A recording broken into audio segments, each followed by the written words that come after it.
afternoon, wherever you are. Today, we're going to talk about how money makes the world go round, the hard truths of it.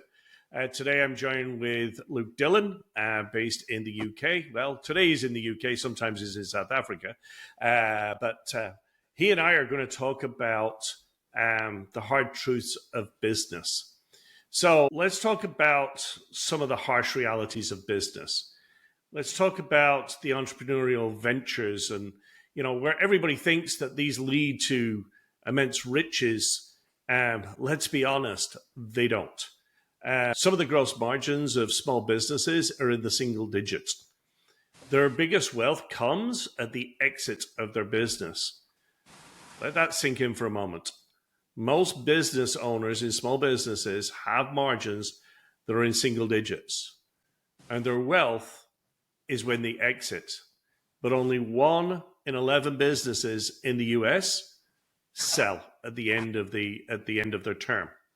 In the UK, that number is 1 in 15. Right? There's some pretty harsh realities. 1 in 11 and 1 in 15 in the US and UK actually sell, and gross margins are single digits. So it's not all Lamborghinis out there. So today we're going to talk about some of those harsh realities. We're going to talk about some of the learnings that both Luke and I have had over the years of experience around running businesses. What does it mean? We're going to pull back the kimono this morning. So, morning, Luke. How are you doing today?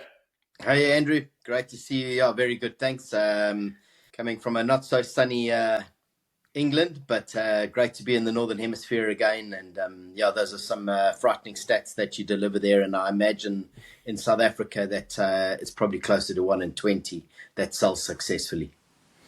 Yeah, that's pretty revealing, right? Yeah. Because at the end of the day, businesses have got two options, right? 1, sell. 2, close. Those are the only two options you've got. Correct. You're either going to sell your business or you're going to close your business, and that's it. Even if you're handing it down to your family members, right, you should always sell it. Why are you giving the nest egg? Why are you giving that away? Another frightening statistic, 90% of businesses that are handed down to the second generation fail. Another hard reality out there. So why would you give that business away that you've worked on to somebody that's going to fail? So again, we got to set up for success. With that in mind, let's start talking about some of the brutal truths about profitability, Luke. So Luke, can you share a time when your business was on a brink of financial collapse, and what was the wake-up call? Yeah, Andrew, I've owned, closed, founded, bought more than 12 businesses on my journey. And the business that comes to mind was a home heating business that we had during COVID. It was retail, and obviously not being essential services, that business couldn't continue to operate. And it was quickly apparent that when we looked at the runway, there wouldn't be a business unless we made some quick decisions. So I think the key thing is operating profitability, your sales pipeline, and your cash flow forecast. Those were the things we looked at. We couldn't operate, obviously, because of the restrictions that were placed globally on retail businesses. So that became a huge challenge. And as a result, cash flow and all the overheads, a lot of the overheads were still there.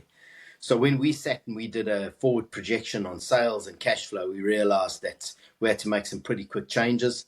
We did that quite quickly, fortunately, not knowing how long COVID would carry on, as no one did. But we made those adjustments quickly. We stripped out all the expenses we could. We took the business online as much as we could and managed to exit successfully. We had one big competitor in the market. They wanted that market share that we had actually stolen from them. So fortunately, having an exit strategy up front enabled us to exit early, albeit not at a price that we were looking for. But if we hadn't had that strategy and hadn't looked at cash flow and said, okay, well, could we survive another year? Then we definitely wouldn't have made the right decision, and we would have lost everything. So basically you're saying that it was understanding the numbers, predicting the future through numbers, Yeah, got you to a decision point that you needed to get from A to B. And even getting to B, you had another set of numbers that said you needed to exit, right? So correct. your strategy was to exit. As you said, it wasn't the numbers you wanted, but you exited in the right way and you didn't lose everything. Yes, correct, Andrew. We exited, I suppose, in the right way for us at the Mm-hmm. time. It was a successful exit in the fact that it was an exit and it Mm-hmm. constituted a sale. Right. But looking at, the spreadsheets and, we all Excel millionaires when we set up our businesses and look at it. In reality, it was 10% of what we thought we'd get for that business had we been Mm-hmm. able to continue. So I think, like you were saying, what's important as a business owner, you've got to have that exit in mind. How are you going to exit? When are you going to exit? And what do you need from that business in order to exit and take the next step in your journey, or to retire, or do whatever you want to do? But that number and date are critical, I believe. And every client that I work with today, it's what's your exit strategy? When do you imagine that happening, and what is the value that we need to achieve in order for it to be a successful exit? Because like you were saying, most businesses operating on thin margins and the value isn't there. People have these unrealistic expectations of what they can sell their business for. All right. Andrew, I mean, from your side, have you ever pursued a project you were passionate about that simply didn't pay off? And how did you control that reality? Yes. I've had many projects that we've run in my current business life and previous, corporate lives. One example I'm going to share with is marketing. So I pursued an aggressive marketing campaign, outsourced marketing, brought a organization into the business to revamp the marketing, right? Because every business needs to have new leads coming in. That's what marketing is. We did our due diligence on the company. There were specialists in the area. We did a lot of work with regards to getting the content and the knowledge correct. And then we launched. And we launched with a significant investment in this endeavor. And like all endeavors, right? Spreadsheets. Mm-hmm. Spreadsheets drove the numbers. So from a spreadsheet perspective, the numbers made sense. And like yourself, this was on the post-COVID, but we were still in the COVID era. So we went for it and we pumped money into it. Again, we were looking for return on revenue. We understood that there was a period of time in when things needed to grow and evolve. You needed that growth time. We hit those numbers. And once we started to look at the numbers weren't showing what we were promised. Okay. We weren't getting the return on revenue. We were committed to the project. So we kept moving the project forward and kept moving the project forward. And at the end, the project did not deliver on the return on revenue anywhere close to what it should have done. This was all, contrary to all the data we'd seen before. It was contrary to all the statistics. It was contrary to the message that we had. Everything was revamped. It was all tried and tested. We were constantly A/B testing it. Even with the A/B testing it, we had the data coming in that said it was on the right direction. It just didn't deliver at the end of the day. And I would probably say we got it on life support at the end of the day. And for a business owner, doing cardiac arrest on your business, on a project, is extremely tiresome, right? You've got the financial challenge, you've got the emotional challenge, you've got the business challenge. So it was very tiring. And we got to the point where I lost belief in the program and we lost belief in the numbers and we had to cancel the project. And that was down at the end of the day to the numbers. And one of the things we do is we always do an after action report. What did we learn? What did we learn from the activity we just did? And we concluded that we should have terminated the project 4 months earlier. We were invested. We believed in it. We believe that, it's like when you're digging for gold, it's just one shovelful away, right? It's just that next shovel of dirt, and then you're going to hit the seam of gold. We weren't anywhere close to the gold, nowhere close. And we should have exited that project 4 months earlier. And to be honest with you, it took about 7 to 8 months to recoup both the time, the effort, and the money that we sunk into that operation, into that project, to get back to where we needed to be. So from a business point of view, it was pretty costly, both in time, money, and resources, and emotion.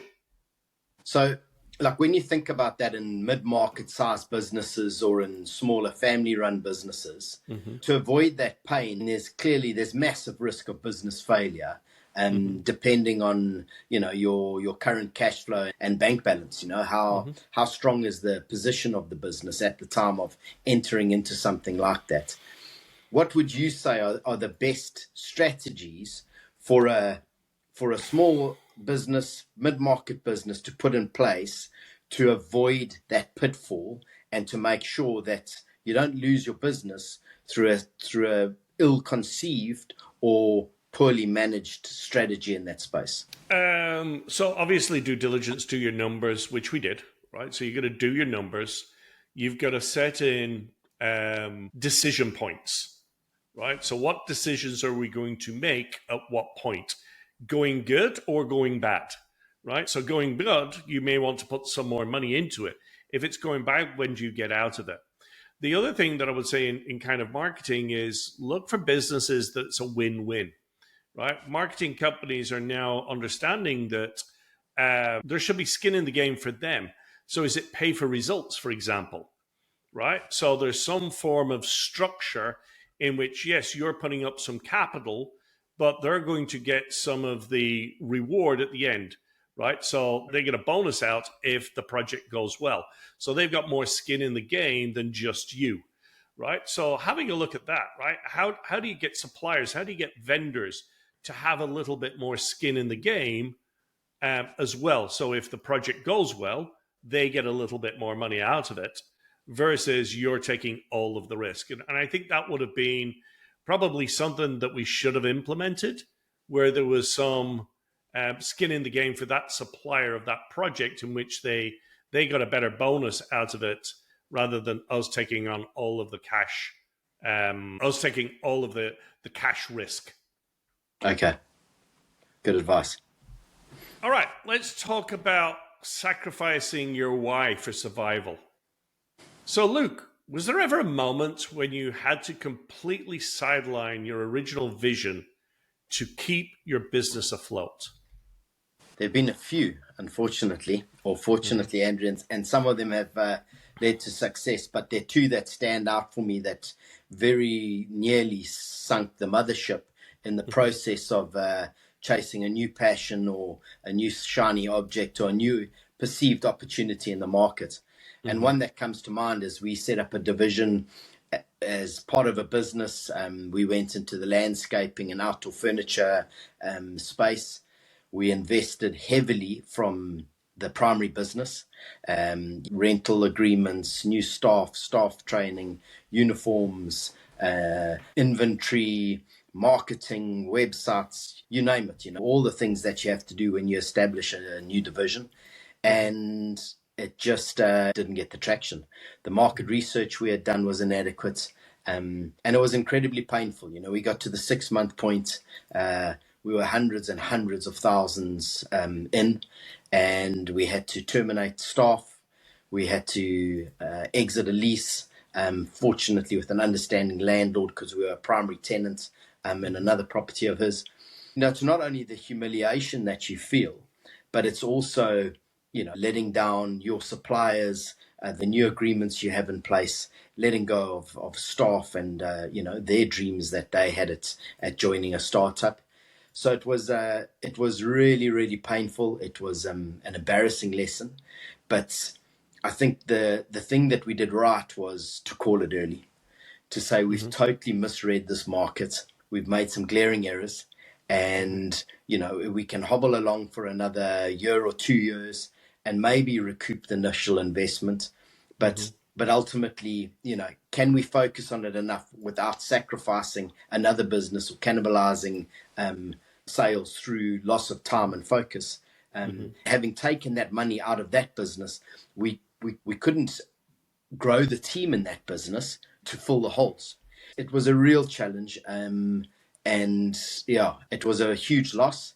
But I think that's the difficulty in businesses, knowing when to make that decision to say, okay, your first loss is your best loss. What was the biggest learning that you got from that you could impart to other business owners? I think having your metrics in place, Andrew. I think you've got to have your projections and your targets and know what's realistically achievable. You've got to have a worst case scenario plan, and know that every month you're looking at it and you're looking down the road at your cash flow and saying, okay, what have we done? And recognizing when that mistake's been made, to be brave enough to call it and to stop, to rip the Band-Aid off, as we say in SA, and take the pain and refocus. Like you said, you should have pulled the plug, half an hour earlier, 4 months earlier on that marketing mission. We were the same. In hindsight, we actually knew in month 3. We went into 2 projects, we lost a pile of money, and it was time to go. I think it's that recognition when you see that first sign to really dig into it and to then make a decision and to stand by that decision. Because ultimately, as business owners and business leaders, that's what you pay to do, isn't it? It's to make decisions. So, and that leads me to my question, I suppose. In your corporate experience, how often did profit motives overshadow core values or personal fulfillment? All the time. Corporate world versus the small medium business world, the private world is far different. I'd say in the corporate world, it's a lot more cutthroat because you've got to hit your numbers every quarter, right? You're answerable to the shareholders, your customers and your shareholders. Understanding your numbers, where are you going to be? Everything's about shareholder value, meeting the numbers. If you don't meet the numbers, people get all upset. Your stock price goes down. If you meet your numbers, yay, guess what happens? The target goes up, right? Your expectations, right? Nobody wants to hear a down month or a down quarter or a down year, right? Everybody wants to know, how are you going to do better? And it's that constant do better. I think in the private world, you've got a lot more leverage. You've got a lot more ability to not meet the numbers. Again, I'm not saying not meeting numbers is a good thing, but let's, for example, look at Dell. Dell had a lot of issues with regards to their stock price and where they were going after some big acquisitions. And Michael Dell took the business back private because he needed to do some very big restructuring within the business. He restructured it and then brought it back to the market. Could he have done those things while he was still public? I think the debate is still raging on that one. And I think the majority of people would say no because of the pressures of the market, the pressures of the stock market wanting you to hit results all the time. Right? So you can see that. Why do stocks go up and down? Right? Because I didn't meet the numbers or my outlook. Right? You hear that all the time. Very interesting comment from, I think it was WD-40, but they were talking to their senior leadership and they were going, you're not hitting your numbers, right? Why are you not hitting? It's like, those are your numbers, not my numbers. I'm developing leadership. I'm developing leaders.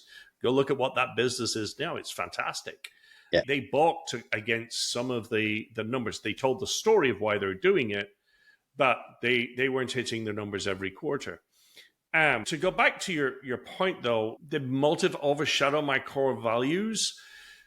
Usually no, but there were some things that we had to do that I didn't agree with, right? If you can understand the reasons behind it, you can get behind them. There was nothing that was unethical or anything like that, right? I mean, that would absolutely be just a straight no. But there were things that we had to do within business, that was going to impact people, right? So the biggest challenge I ever had was impacting people, because I knew that there was, not only was it themselves, but their families and the people around it and the community that it was impacting. Was it a necessary evil? Yes, at times it was, right? And it was through no fault of the individual that they were, for a better word, they were on a spreadsheet. Companies, large companies, manage on spreadsheets, which, again, in this day and age is a bit of a challenge, right? But large businesses have to manage on the numbers. What do the numbers tell you? The same with the business. What do the numbers tell you? I will tell you, right? We have absolutely had to make hard decisions. It's based upon the individual, the standards that we've set. Are they meeting the standards of the business? And if they're not meeting the standards of the business, what action do you take to get them back on track? Right? Because at the end of the day, everybody in the organization needs to be adding value to the organization. And as adding value to the organization, the bottom line is, are they creating revenue or are they saving money? That's what a team member needs to be doing. They've got to be creating revenue or saving money. Even if you're in customer service, how do you keep your customers keep coming back and buying more? How do you keep them happy? So you're creating revenue, right? Customer support is seen as a cost center. It's not. It's a revenue center. We've actually turned cost centers into revenue centers, right? Customer support, call centers, revenue center, right? Done it in the past 1 million times, right? Yeah. So how do you do that, right? So when you look at your organization, is it making revenue or saving money, right? Are you setting the standards? Are you setting the goals? Does everybody understand it? Does everybody get behind it? And if they're not, how do you help them? I've been fortunate. I don't think I've ever had to go against who I am, but I do know people that have had to do that, and it sucks. It sucks you emotionally, physically, mentally, financially. I mean, all the suckiness that's out there, it does that to you. Yeah, definitely. All right, let's talk a little bit about the navigating the tightrope between passion and profit. And we were just talking about that. So, Luke, how do you balance your passion with the pragmatic need for profit in your business decisions? Yeah, I think that's become easier with experience, to be honest, Andrew. I mean, and not only in my own business experience, but in experiencing business vicariously through clients, friends, and seeing where a business is successful. And that became a passion of mine, was to look at businesses and say, okay, well, why is that business in this sector successful? And the marketplace is showing all of them to be unsuccessful. And what I've really come to understand is, I mean, there are 3 key drivers: team, time, and money. But I think the most powerful of one, and you've touched on it now, is team. When I look at the businesses I've owned and sold successfully, they've had great teams. The businesses that weren't successful had weak teams. And that was my luck in the good teams Right. in my inexperienced days, and my fault with bad teams.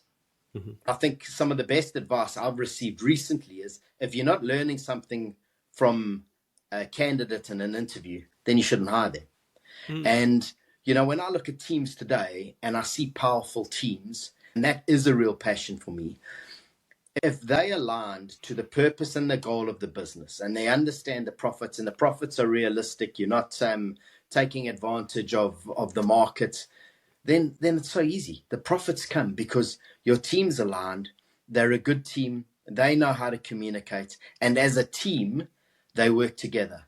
They work together to drive the systems in the business and get you the results you need in the business, Andrew. And they work together to look after your customers or your clients. So when you have that, the profits can only flow from there, because your systems are right and your metrics are right, and your team knows what they're measuring. So they know if they're hitting their metrics, then money's being made at the end of the day. So I think that's been my greatest learning, is to say, okay, like, I can walk into an organization today and I can tell you, with the team that's around, whether that business is hitting their numbers and whether they're going to be around in a few years' time, easily. Just by talking to the owner, 9 times out of 10, you'll get that sentiment, or the CEO, the MD. And when you fix your team, I can tell you, you're going to fix your profits. So that's probably been my greatest takeaway. We meet business owners, you and I both, MDs, who don't feel like going into the office. And when you dig down into that, and what's the why, is he's got team issues. He doesn't want to interact with people. And as an owner or an MD, there's no ways you're going to hit your numbers in that environment. Never. It can't happen.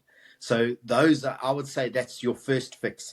That'll help fix money. And, if you haven't got a great team, you haven't got time. So if you don't have time, you're not going to build a great team. Those two just work that way. So I hope that answers that question. It makes me think a little bit, like for you looking back, what would you have done differently in your corporate roles to better align with your personal why? If we could plant Andrew back 10 or 15 or 20 years, how would that look? I gotta say, I was extremely fortunate in my corporate life. Many of the jobs that I had, and I didn't understand this, by the way. I mean, I only figured out my why at the age of 53, about 2 years ago. So my why is better way. How I do that is by the right way, processes and procedures, but what I deliver is value. Most of the roles that I had were doing things a better way. I had a great team around me. I had great leaders around me. I think understood who I was better than I did. I followed a great leader through a number of different parts of the organization. And he knew my strengths and he also knew my weaknesses. I remember a conversation I had with him for a role in the company. And I wanted it. I wanted to do it. And I did the interview. We always had to interview. And at the end of the session, he brought me back for feedback and he told me, and these were his words, "On your best day, you couldn't do this job." I was like, wow. Tough reality to hear. On your best day, you couldn't do this job. And I'm like, wow, that was hard to hear. That was really hard to hear. Yeah. And you know what? He was right. He brought somebody else in, another manager. It was a very, very heavily financial role. He brought in another leader and who I ended up reporting to. And she was absolutely fantastic. I loved working with her. And I learned a lot from her. So working with her allowed me to learn to get into the next role, which I, just killed afterwards. And I think as I went through and I progressed, right, people understood what I was really good at. The challenge came at the very end, when you're getting to that upper echelons in organizations, because I was working so many hours and I was head down, I never thought of me. I never thought of what I needed to do. My mindset was, I need to accomplish the goals and the tasks, right? I needed to do things better, right? And if I do this, then I'll be looked after. That wasn't the case at the end. And to be perfectly frank, I wasn't around the same leaders that I was previously. And I was asked questions like, so what do you want to do next? The old HR question, well, it's your career. What would you like to do next? And my response to that was, I have no idea. I'm heads down doing all of this work and getting and hitting the targets and the goals, right? Influencing everybody and having no power. It was a pure influencing role, which is really not aligned to my why, right? And I got completely lost, unfulfilled, didn't know where I was going. And I got to the end where it was like, no, it's your career. You need to do this. You need to figure this out. And I didn't know. I didn't know where to go. And I ended up and I retired. I took the early retirement package.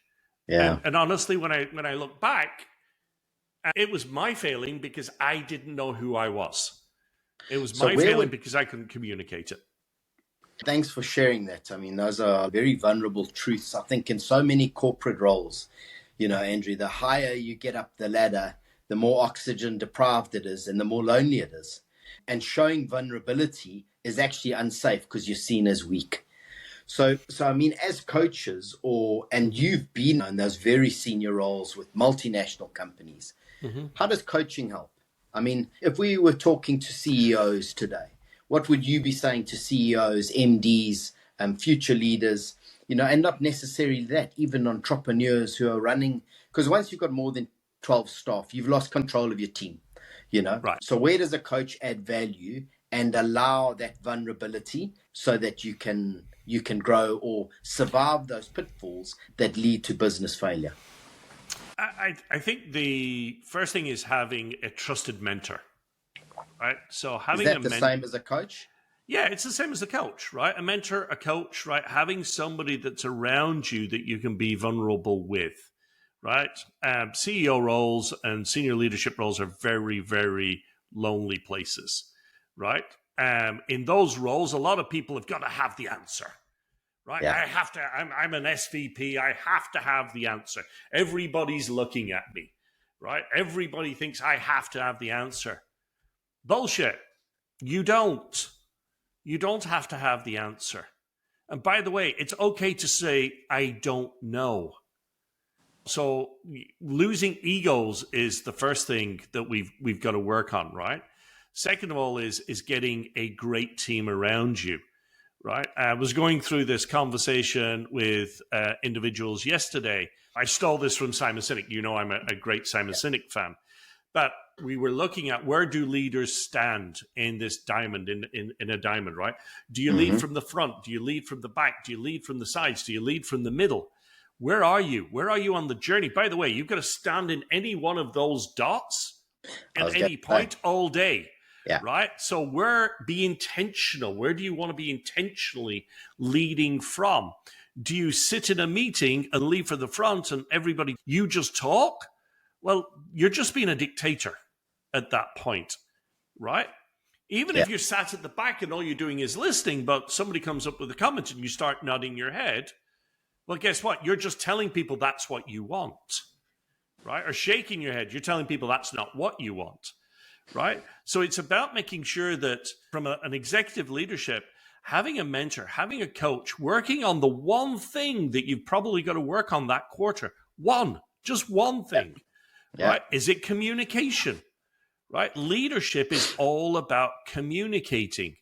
So if you don't know your team, how can you inspire them? If you don't know what motivates them, how can you inspire them? 100%. So I would say you've got to know your team at their core, right? And this is why the YOS is so powerful and why I'm such a big fan of it. And I literally wish I had this 20 years ago. I truly do. My job as a leader, the team you would have built. Dude, it would have been stellar. I mean, I had great teams. I got to tell you, I had really great teams. And I had the couple of the eggs here that, the right eggs. But those are the square pegs we as leaders put in try and fit into a round hole. 9 times out of 10, isn't it? Well, it's the leadership who are at fault. Seldom the individual. Well, unfortunately, some of these people that I acquired when I took over teams, right? I inherited the ugly ducklings, right? And my job was to move them into the right role or move them out. That was the choice.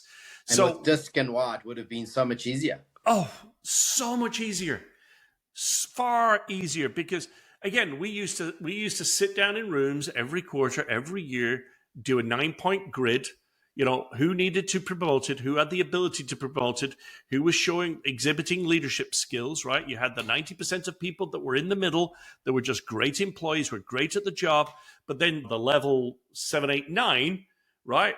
Who were in the wrong job and who was getting fired, right? Who was just a waste of space, right? But we would go through that every time, and the hours we would spend in there, and my thing was justify it. So my leaders, I'd had hundreds of people, right? But my leaders would have to come in and justify it, because I was trying to remove bias, right? So the bias of individuals, how do you move that bias? Tell me the reasons, show me the data, understand what were the goals? What were the goals that were set? Why didn't they meet those goals, right? These were hard conversations to have. And we spent hours doing it, and we were pretty good at it. I'm still pretty passionate about it, as you can probably hear, but I always took it on me, and I always took it on the leaders that it was our job to get the right people in the right place to do the right thing or move them on for their benefit at the end of the day, because they were always miserable. I don't know how many people that we moved on said thank you. I've practiced disc for 25 years, right? I've used disc all over the world for 25 years. We've taught it. I got great stories about discs. But anyway, balloons in the office with the DISs and Cs we had to go around and pop because everybody was looking for the S person to give all the work to. Anyway, but if I had the why and I understood what people's why, what their purpose was and how they did it and why they did it and what they were delivering, I could put the right people in the right seat in about 20 minutes.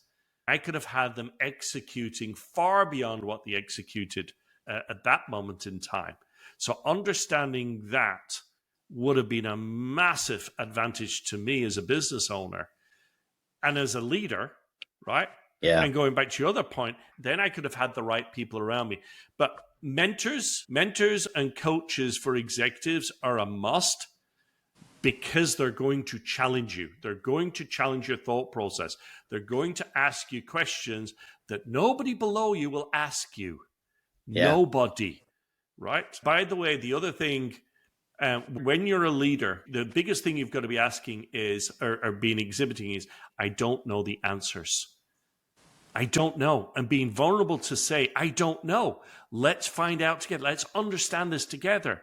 You don't have to know all the answers. You don't. But Exactly, be open. Andrew. And I think that's the thing, and in wrapping up, I would say that's the real entrepreneur's or C-suite journey, isn't it? It's having a good team around you, having your metrics that you can measure, your dashboard that you work on so that you can pick up trends quickly and that you can make decisions, because that is business. Like you said at the very beginning, 1 in 15 will, on average, will sell successfully. The balance are probably going to close. Great to be online and chatting to you today.